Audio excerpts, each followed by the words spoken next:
Hi, everyone. Welcome to the Women at the Top interview podcast series. My name is Regina Barr, and I'm going to be your host today. For those of you who don't know us, Women at the Top is a community of like-minded women who share the what, vision, and mission. And simply put, our mission and vision is to develop women and inspire women to lead. And we do that through training, education, and programs just like the one you're listening in on today. Joining me today is Annie Trimberger, owner of the Dream Lab, life and health coaching for professional women.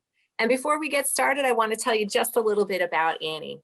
Her mission is also to help women step into their greatness by being happier, healthier, and wealthier. And let's face it, who wouldn't like more of all of those things?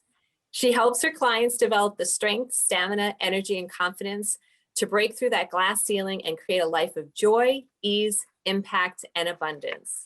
After 8 years as a big firm lawyer, Annie realized that burnout is real and that most high-achieving women are taking care of everyone but themselves.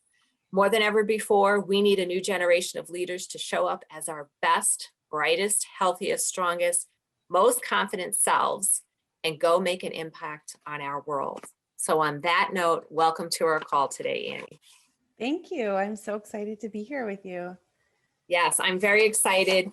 Annie and I had the opportunity to meet through a networking organization that we both belong to, and I just loved your energy, and so I'm so excited to have you here today. I just felt like, you had those good vibes, if you will. So welcome. Thank you. So I always love to get the backstory from folks, and I think you have kind of an interesting story that folks that are watching or listening today can relate to. So tell us what inspired you to leave the corporate world as a lawyer and to become a life and health coach. Sure. Yeah. Well, I'll tell the abbreviated version because I know this podcast is just 30 minutes. But like you said, I was practicing a lawyer for 8 years, but the way I got there was, I think this might be similar to many, high achieving women that listen to your podcast and that work with you. Ever since, I can remember since high school, I was always just checking off the boxes of like high achievement, straight A's, all the sports, extracurriculars. And so my husband laughs at me when I say this, but I went to law school because I didn't know exactly what else to do. So I say, like a lot of people, I went to law school because I didn't know what else to do. He assures me that a lot of people do not just go to law school, but I imagine women listening to this can resonate with that. Yes. But I always wanted to be a diplomat, an ambassador, to travel, have a life sort of adventure and connecting with people. And then as I got more into law school, I sort of fell into that river of high achievement where, get a job at a big firm, get a federal clerkship, get on Law Review, be the editor of Law Review, all those things, just kept checking off. And I sort of stopped to think about what I really wanted and what my goal, it was just like, well, these are what's laid out for you. And so I ended up doing all those things. I also have a master's degree in applied economics. I got it at the same time. And then I lived in New York and we sort of connected over that because with you being a New Yorker, was my first job out of law school. And then I came to Minneapolis where there was a job waiting for me at one of the biggest firms in the Midwest. And then about 6 years ago, so I was sort of on autopilot through that. And I was just quite frankly miserable, but I looked around and everyone else I saw was the same kind of, working all the time, not taking good care of themselves, not really passionate about the work, but it's just what it was. So I told myself, okay, this is adulting. Like you had a lot of fun in your 20s and now it's time for you to just be serious and get this work. And then about 6 years ago, I had sort of all the rugs of my life pulled out from under me at the same time. The major one was that my best friend from law school died very unexpectedly, very tragically. At the same time, my law firm told me that I probably wasn't partner material. I had been there for about 4 years and stayed longer than most of my colleagues because I didn't really have an exit plan. And so they told me, we don't think this is a great fit for you. And after I got over the ego hit of, what? I'm a straight A student. What do you mean? Like, I'm not great at this. I did a lot of soul searching, and I was like, I am not happy. This is not what I want to be doing. I want to be doing good and making an impact in the world. And I know that my friend who died would want that for me, would want me to figure out how to do good and make an impact, but also be very successful. And so to be happy and to be successful at the same time, I just didn't know, how to do that or if it was even possible. So I remember sitting in my backyard and having this epiphany that I needed to figure out how to elevate every aspect of my life, my relationships, my work, my impact, my finances, um, my health.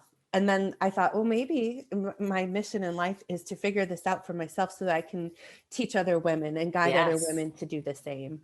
And so I just started, I dug into podcasts and books and courses and just everything I could find, and just started my business soon after that. Yeah. And as I've And gone here you along, are. here I am 6 years later. This really is, I'm so passionate about this work because, like you read in my bio, I just see so many women who are um, checking off all those boxes except for the one to take care of themselves. And we need women to really show up, like really shine. So I'm going to tell you something that I find interesting about what you just said. You were out in your backyard, and I just read a statistic that said if you spend 20 minutes outside in nature, it will help you to reduce your stress. But you can't be looking at your phone, you can't be reading a book, you can't be doing some of these different things.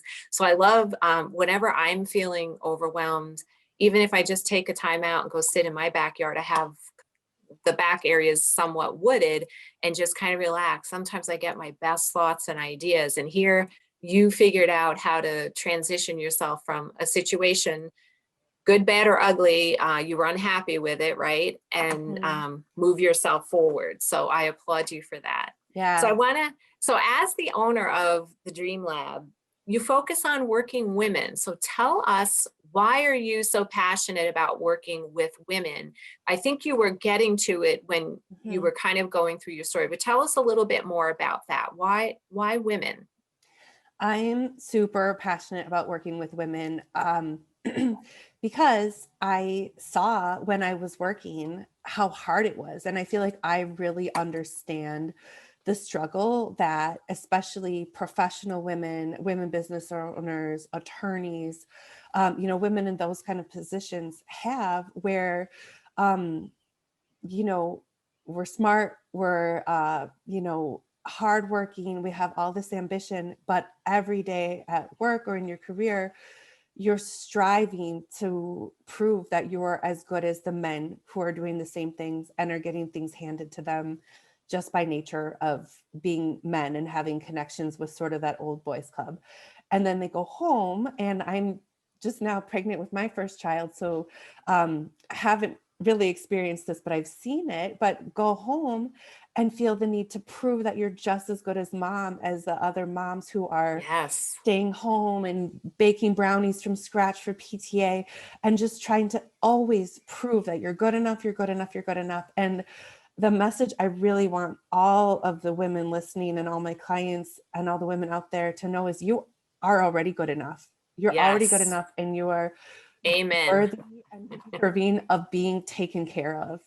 Yes. Well, I really applaud you, and I'm glad that you're saying that, because likewise, I do see women who are really trying to live out somebody else's vision and version of success. And what I see happen a lot, and luckily for you, it happened, I think, earlier on in your career, because I see sometimes women invest a lot in that kind of environment, and it's like they climb up the ladder, like they're in the trees, and they climb up the ladder, get their head above the trees, they look around, and they don't really like where they are. Yes. And so that is one of the things that hurts my heart, and I'm sure it hurts your heart too. And one of the reasons why I think we both are so passionate in different ways of helping women lead their professional and personal lives in a way that's congruent with their values and, their innate skills, abilities, and dreams. I think that's what I'm hearing. The dream lab, right? It's Yeah, how do you make your dreams come to life? So I want absolutely. to kind of talk about some of the different kind of women that you work with. And obviously, a number of the women listening in or watching today are corporate women. So you work with women all levels at varying ages and various success levels, various points in their lives and careers. Tell us a little bit about who your ideal client is and why. Sure. So my ideal client is a woman, um, late 30s to 40s, 50s, 60s. And the reason I really focus on women not younger than that is because a lot of things start to change when you hit those late 30s, where, in your 20s, you can just kind of go, go, go. And, you hit the 30s and 40s, and health wise, we start to enter perimenopause, which nobody wants to talk about. Nobody wants to talk about it. Not But even the doctors. not even the doctors, or no one wants to acknowledge that it might be happening to them, Right. right? But the truth is, what used to work just fine doesn't work anymore. And then I see women, especially health wise, who are trying really hard to do what they think is right and being frustrated, um, which is even worse than if you're just sitting on the couch eating pizza, and then Right. no, it's a Then you no-brainer. can say, oh, yeah, well, it's because I'm Right. doing this. Right. And there's so much mixed messaging out there for the women who are even thinking, okay, I need to prioritize my health. I need to take good care of myself, with fad diets and juice cleanses and all this sort of get thin, quick stuff if they're doing anything. And what women, once we hit our 30s, 40s, 50s, 60s, it's really about self-care and slowing down and really focusing in on the hormonal and chemistry changes in your body and what your body needs. Um, and once you have that kind of dialed in, it is really actually not that hard to nourish your body. But you have to get the formula right, you have to get the mindset right, Right. and you have to do those things to crush it in your career. And even though I left my job as an attorney, I don't necessarily encourage that. Like, if we had all women leaving being an attorney, we wouldn't have Ruth Bader Right. Ginsburg, right? Like, we wouldn't have all these women. And so if that's for you, I want to help you stay in that career and not burn out, to Right. shine and show up day after day to do what you love. And I think that's the key, because what I'm hearing you say is the formula that was effective for us when we were young and entering in the 20s, just go, go, go, go, check the box, check the box. You get to a point where it doesn't work. The other thing I would say about what I have observed in women when they start to hit their late 20s, and I hadn't made the correlation between hormonal changes that already are starting in your body, but that's usually when women are starting to hit their first roadblocks, right? When you're Mhm. fresh out of college and you're kind of making your way, everything is all fun and good and great. You're moving around. And then all of a sudden, I find that's when they hit some of the first roadblocks, which can cause them to stop and pause or to get frustrated in a way that they haven't experienced before. So now, listening to you and having participated in one of your classes previously, it was very intriguing to me. Now we layer on some of the changes going on in our bodies already, which Mhm. nobody's thinking about in your late 20s or Right. early 30s. And that creates a whole other dynamic and environment. So I applaud you for kind of marrying those things and agree with you. We don't want people racing out of corporate. We just need to help them feel better and energized so they can do all the great things that we know they're already doing, so they can do more of that. Right. Exactly. So I want to talk a little bit though about the climate, of the professional women. And you and I know this, right? They're pressed for time, Mhm. and they don't take time out of their busy schedules to take care of themselves. They don't focus on their own health and wellness. They very much focus outwardly on Mhm. everyone else. And so now we're asking them to take a little bit of a look at them. But let's talk a little bit about when they don't take that time for their own health and wellness, what impact does that have on their own leadership effectiveness? It really, really affects us much more than we know. And especially, I come from lawyer background where we bill by the minute, right? So it's all about how much are you working? How much are you working?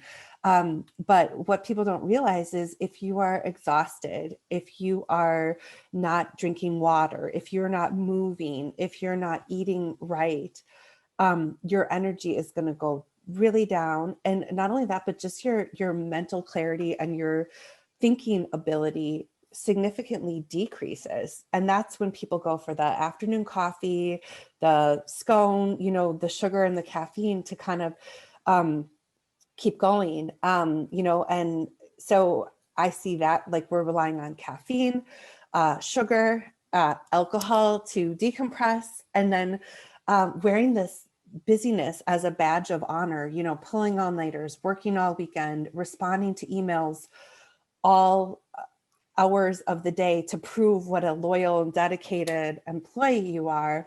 When in reality, all of that stuff is really counterproductive to our productivity, our mental clarity, our creativity. Like you were saying, being outside in green spaces really actually boosts your creativity. It also boosts your focus and your energy and your ability to get work done. So a lot of times people think that they're just going to grind it out and they don't have time to fill in the blank, take care of themselves.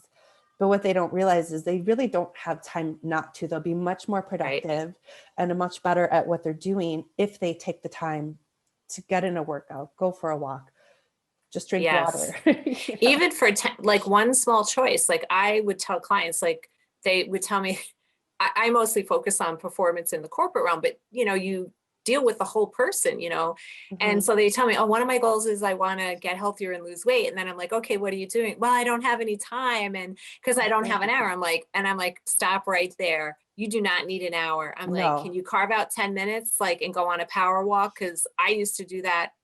Luckily we have the Skyway, when I was working in Minneapolis, but even when I worked in Manhattan, you mentioned New York, I was just telling someone the other day that I knew where every green space was because I worked at 200 Park Avenue, which you and I know sits on top of Grand Central Station. Yet I knew where every green space was near my office, and I would take my lunch, go to the green space, and we are literally talking about green space between buildings where they had plants and trees and maybe a little water element. And I would find those and I would go, even if it was just for 10 minutes or 15 minutes, because of course you had to get your lunch and then you had to walk there and then you had to get back. And even, you mentioned being a diplomat and things like that. I used to sometimes go to the UN where they had a beautiful rose garden and just walk around there. So, you have to find ways to carve that out. And I would also tell you, I've always worked from home since I've been a small business owner, and I learned early on the need to create some boundaries. So you talked about that checking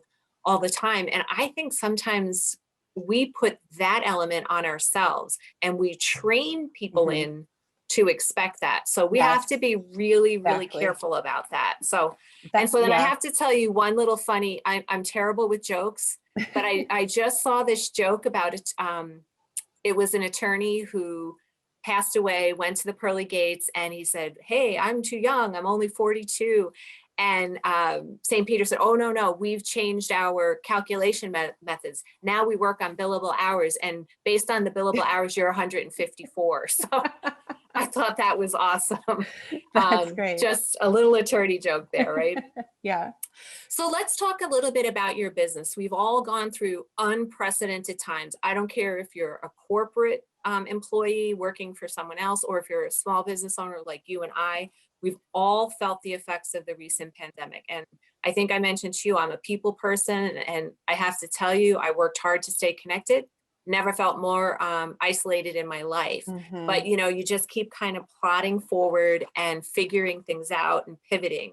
So how did you navigate during COVID, and what were some of the key learnings that you had that you'll actually carry forward into your business?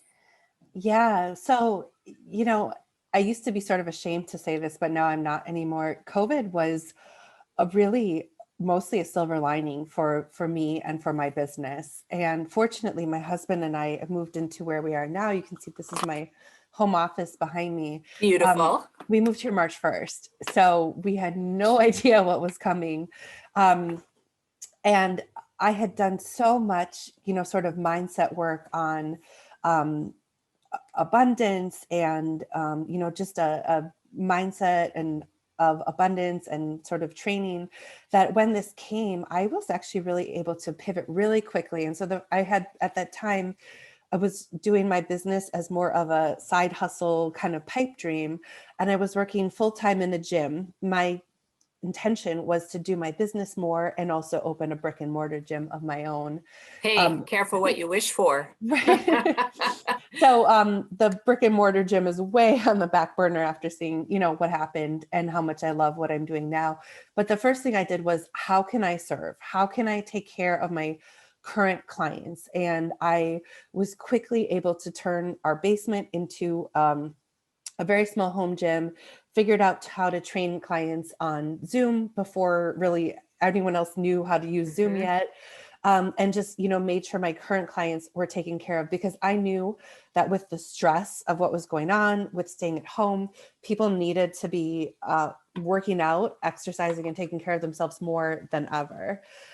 So I did that. And then I just saw everyone really stressed and really affected by the uncertainty. And like I said, I was kind of doing well. And so I was just looking for, how else can I serve people? So I did a free sort of 1 week boot camp. I called it the Abundance Project, to help people get the mindset of, just believing that things will be for the best, that that there's a silver lining, that there is a lesson, how to adapt to this. And, that was for free. I was really just looking for ways that I could serve people who were struggling. And then as I was going for my daily walk, I was listening to an Oprah podcast, and they were talking about the, different ways that we could prevent most lifestyle diseases and nourish our body. And that was how I came up with the idea that I put together for my signature coaching program, which is called the Nourish Project. And it focuses on eating better, moving more, stressing less, and loving deeper. Those 4 elements will prevent or cure most of the lifestyle diseases that we're afflicted with as an advanced, sedentary Right. economy. And so I launched that for the first time last summer, and I had, several people signed up, and it was fantastic, because I was able to incorporate everything: nutrition, movement, mindset, life coaching stuff. And so that now I'm doing the 4th iteration of that. It's become my signature program. It's become wonderful. So successful. I've had to hire a co-coach to help me with it. And wonderful. And really creating fantastic transformations for the women that I'm working with, not just losing weight, but really their energy, their mindset, their whole everything. It's interesting. I'm not a health and wellness coach, but I talk with people a lot about working to their energy, meaning that you really have to know yourself. So one of my challenges is I do like to work out, but with COVID, what was available to me, they weren't doing workouts in the evening, they were doing them in the morning. Well, I'm a morning person, and that's my creative time. So I felt like I had to reevaluate when I was working out, because I was trying to modify my energy to meet or to utilize what was available to me. And I thought, wow, but I'm losing all this creative time. And then I used to prefer to work out in the early evening or later afternoon, when I maybe was feeling a little bit less energetic, and that would kind of give me like the second wind to get through my evening and, sleep well and all that stuff. So that was something that I had to really look at, because I felt like I was losing some of my creative time, which was really hard, because no offense, but when you work out, you got to get the digs on, and I would have to, I don't have a workout space, so I have to get my stuff out, and then you work out for an hour, and then you got to take a shower, do the hair, do the makeup, because we're all Zooming now. You can't even hide behind a conference call, so you have to do the hair and makeup and at least the waist up, right? So I felt like that was like 2 hours or 2 hours and 15 minutes out of my morning, like from 8 to 10:15. And I was just like, wow, I can't keep doing this. So I had to kind of reconfigure. And I think that's a big thing, which you've kind of talked about through your story, is being able to pivot look for the positive. Like you found the blessing in disguise. You said it was the silver lining. Mhm. And I'm so glad that you and your husband moved into your beautiful space so Yeah, that you were able to leverage that, because I think, your surroundings are also very important as well. for sure. So I want to shift a little, talk about emotional intelligence. And I've been talking with a lot of my guests about that. And what I am seeing, I don't necessarily call it emotional intelligence, but I have been looking very carefully at what I'm calling emotional resilience. Mm. And as a life and health coach, I would love to know what you're seeing in terms of emotional intelligence and the effects it's having on our ability, especially women, um, to bounce back and lead effectively. Um, well, what I see is really the more that women understand themselves, like you said, sort of how you operate when you're in your, I like to call it the green zone, like when you're ready to learn, Yes. ready to work, ready to play, understanding yourself and how your body responds, because, is so connected. How we work, how our body responds, what we put into it, what we expect out of it. Um, the more better you can be in every realm of your life, as a business owner, as an employee, as a parent, as a daughter, um, just taking care of yourself, but without stopping to make that at least time and energy investment in understanding yourself, figuring out what you need, and then giving it to yourself. It's just going to be on autopilot until you crash and burn. And that's really what I think both of us want to Mhm. help women avoid, is that burnout and that crash and burn, and instead really thrive and flourish.